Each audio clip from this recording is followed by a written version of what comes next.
কৃষ্ণ হরি বল সুধীগৌর ভক্তমণ্ডলী, সকল ভক্তবৃন্দের শ্রীরাঙ্গার আতুল চরণে আমি কদমের শতকোটি দণ্ডবোধ প্রণাম ভক্তি গ্রহণ করবেন। হরে কৃষ্ণ।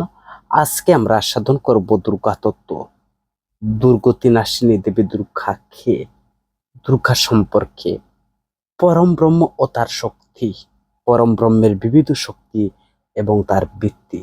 তো সর্বপ্রথম আমার একটি ছোট্ট অনুরোধ, আপনারা সম্পূর্ণ ভিডিওটি শ্রবণ করবেন এবং পরবর্তী কৃষ্ণ সম্বন্ধীয় এবং তত্ত্ব সম্বন্ধীয় ভিডিও পেতে চ্যানেলটিকে সাবস্ক্রাইব করবেন। হরে কৃষ্ণ। তো দুর্গতি নাশিনী দুর্গা নামটির সঙ্গে বিশেষত বঙ্গভাষীর অতি পরিচিত। তো প্রধানত শাক্তরা প্রতি বছর গণনা করে শক্তিরূপে দেবী দুর্গা পূজা করেন থাকেন। তবে শুধু নামে পরিচিত হলে অধিকাংশ লোকের কাছে তার তত্ত্ব কিন্তু অজানা রয়ে গেছে। শক্তি সম্পর্কে জানতে সেই শক্তির উৎস বা ধারক সম্পর্কে জানা অত্যন্ত প্রয়োজন, যা আমাদের আবশ্যক জানার জন্য।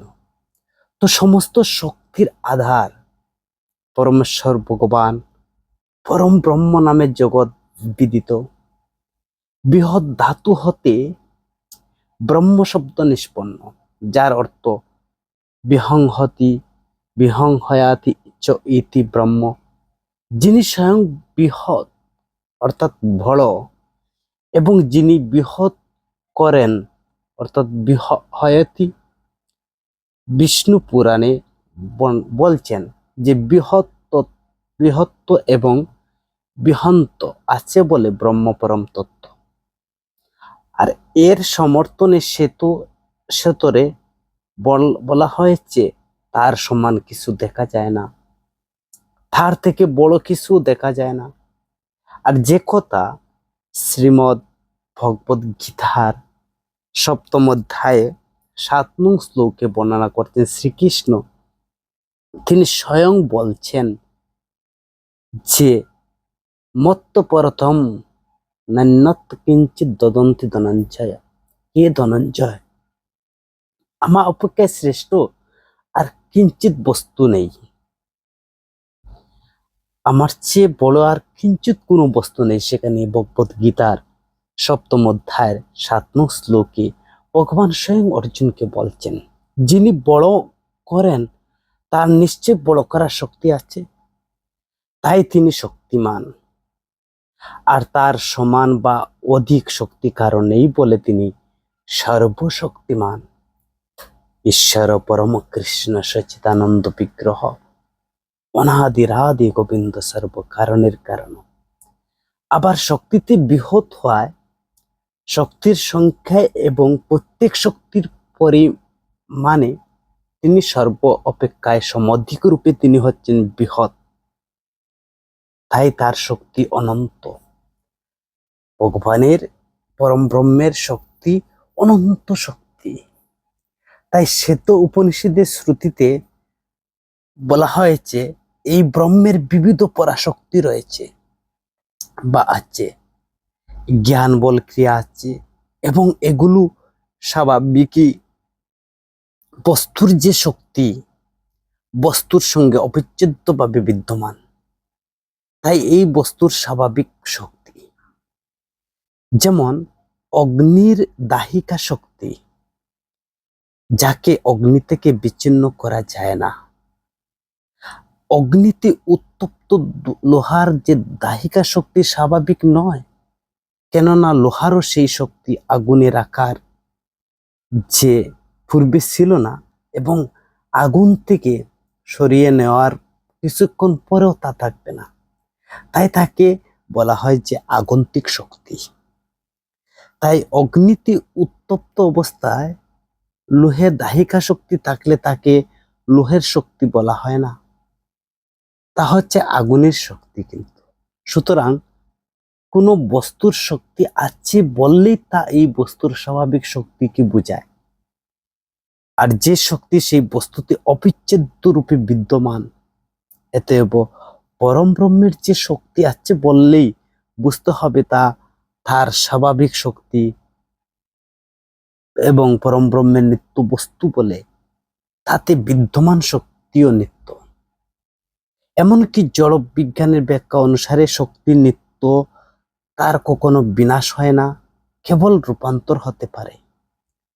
তো পরম ব্রহ্ম পরমেশ্বর ভগবান যে স্বাভাবিক অনন্ত শক্তি রয়েছে তা শ্রুতি শাস্ত্রে থেকে ইতিমধ্যে আমরা শ্রবণ করেছি বা তার প্রমাণও হয়েছে। তবে পরমেশ্বর ভগবানের অনন্ত শক্তিকে 3 প্রকার শক্তির দ্বারা বিভাজন করা হয়েছে এবং 3 প্রকার শক্তি অনন্ত এবং তা বৈচিত্র্যময়। ভগবানের অনন্ত শক্তির মধ্যে এই 3 প্রকার শক্তিকে, এই শক্তির কথা বিষ্ণু পুরাণে বর্ণনা করা রয়েছে। বিষ্ণু শক্তি হচ্ছে 3 প্রকার: পরা, ক্ষেত্রজ্ঞা ও অবিদ্যা। পরাশক্তি হচ্ছে চিৎ শক্তি, আর ক্ষেত্রজ্ঞা শক্তি হচ্ছে জীবশক্তি, যা পরাশক্তি সম্ভূত হলে অবিদ্যা দ্বারা আচ্ছন্ন হতে পারে। এবং তৃতীয় যে শক্তিটি হচ্ছে কর্মসংজ্ঞারূপা অবিদ্যা শক্তি বা মায়া শক্তি। পরা রহস্য শক্তি বিবিধ দৈব্য শ্রেয়তে ইত্যাদি শ্রুতস্বতে বাক্যে পরাশক্তির কথা বর্ণনা করা হয়েছে, যে সে তো উপনিষদে আরো বর্ণনা করছেন যে অজামেকাম লোহিতম শুক্লা বহবি প্রজন্ম সৃজমা নাম স্বরূপা মায়াস্ত প্রকৃতি বিদ্যাম মায়াস্তি মহেশ্বরম। তো শ্রুতি বাক্যে এবং দেবী দৈবীহু গুণময়ী মম মায়া দূরত্বে, যা ভগবদ গীতায় বলছেন দৈবী এসহি গুণময়ী মম মায়া দূরত্বয়া ইত্যাদি গীতা বাক্যের ত্রিগুণাত্মিকা শক্তির কথা বলা হয়েছে। ভগবদ গীতায় বলছেন অপরামে মিত্তস্তু নান্যম প্রকৃতি বিধিমে পরাম জীবভূতাম মহাবাহ জয়ার্তার্য জগত ইত্যাদি গীতার সপ্তম অধ্যায়ের 5 নং শ্লোকে, সপ্তম অধ্যায়ের 14 নং শ্লোকের বাক্যে জীবশক্তির কথা জানা যায়। তাই শ্রী চৈতন্য চরিত্রামৃতের মধ্যে বলা হয়েছে কৃষ্ণের অনন্ত শক্তি, তাহাতে 3 প্রধান, আর চিদত্তি মায়া শক্তি জীবশক্তি নাম। এতে পরম ব্রহ্মের শক্তির প্রধানত 3 প্রকার, যেগুলো বিভিন্ন নামে আখ্যায়িত করা হয়ে থাকে, এবং ত্রিবিধ শক্তি ভিন্ন ভিন্ন বৃত্তি বলা হয়েছে। আমরা আলোচনা করছি যে শক্তির উৎপাদন পরম ব্রহ্মের বিবিধ শক্তি, তার মধ্যে বিবিধ বর্ণনা রয়েছে। যেমন প্রথম হচ্ছে পরাশক্তি অথবা চিৎ শক্তি, স্বরূপ শক্তি, অন্তরঙ্গা শক্তি, যাকে বলা হচ্ছে যুগমায়া শক্তি।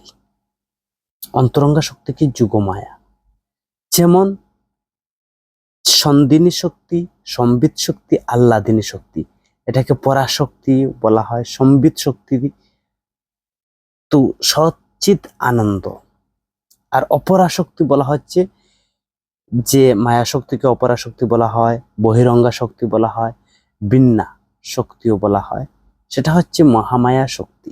তাহলে পরাশক্তি, অপরাশক্তি এবং জীবশক্তি, এই 3 প্রকার শক্তির বিধি। তো অপরাশক্তি হচ্ছে থেকে জীবমায়া বা গুণমায়া।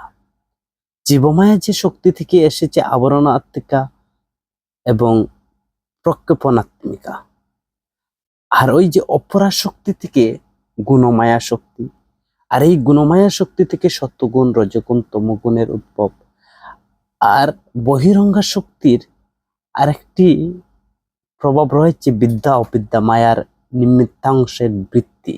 আর জীবশক্তি যাকে বলা হয় তৃতীয় যে শক্তি বা তটস্থা শক্তি, এটা হচ্ছে নিত্যমুক্ত জীব এবং বদ্ধ জীবের কথা। পরাশক্তি বা অন্তরঙ্গা শক্তি, পরাশক্তি ব্রহ্মের স্বরূপে অবস্থিত থাকে, একে বলা হয় স্বরূপ শক্তি বা স্বরূপভূতা শক্তি বলা হয়। আর এই শক্তি জড় বিরোধাত্মক বা চিন্ময় বলে একে চিৎ শক্তি বলা হয়। স্বরূপে অবস্থিতিবশত পরম ব্রহ্মের সাথে এই ঘনিষ্ঠতম সম্পর্ক বিদায় একে অন্তরঙ্গা শক্তিও বলা হয়। আবার স্বরূপ মহিমার অপর দুই শক্তি থেকে শ্রেষ্ঠ বলে একে পরাশক্তিও বলা হয়। অর্থাৎ ভগবানের এই শক্তি চিজক শক্তি বা স্বরূপ শক্তি, অন্তরঙ্গা শক্তি এবং পরাশক্তি নামে অভিহিত। এই অন্তরঙ্গা শক্তির তিনটি বৃত্তি রয়েছে। এই তিনটি বৃত্তি কি কি? তিনটি বৃত্তি হচ্ছে সন্ধিনী শক্তি, সম্বিত শক্তি এবং আহ্লাদিনী শক্তি। আর আহ্লাদিনী, সন্ধিনী, সম্বিত সর্বসংস্থিত। অর্থাৎ বিষ্ণু পুরাণ এই শ্লোকের উপর শ্রীধর স্বামীপাদের টিকা অনুসারে পরম ব্রহ্মে পরমেশ্ব ভগবান সচ্চিদানন্দময়, সচ্চিদ আনন্দ জ্ঞানময় সাথে সংশ্লিষ্ট করে অভিব্যক্তি প্রাপ্ত চিদশক্তির যথাক্রমে সন্ধিনী, সম্বিত, আহ্লাদিনী নামে অভিহিত। শ্রী চৈতন্য চরিতামৃতে বলছেন যে সচ্চিদানন্দপূর্ণ কৃষ্ণের স্বরূপ, আর একই চিদশক্তি তার ধরে তিন রূপ, আনন্দাংশে আহ্লাদিনী, সদংশে সন্ধিনী আর চিদাংশে সম্বিত, যারা জ্ঞান করে মানে। চৈতন্য চরিতামৃতের আদিলীলা চতুর্থ পরিচ্ছেদে। এই হচ্ছে পরাশক্তির বৃত্তি। অপরাশক্তি বা বহিরঙ্গ শক্তির বৃত্তি হচ্ছে পরমেশ্বর ভগবানের জড়রূপা শক্তিকে বলা হয়। তার বহিরঙ্গা মায়া শক্তি, এবং শ্বেত উপনিষদে বলা হয়েছে যে অজামেকাম লোহিতম শুক্ল কৃষ্ণাং বহিবি প্রজা সৃজমানম স্বরূপা, এবং ভগবদ গীতায় বলা হয়েছে দৈবী এস গুণময়ী মম মায়া দূরত্বয়া।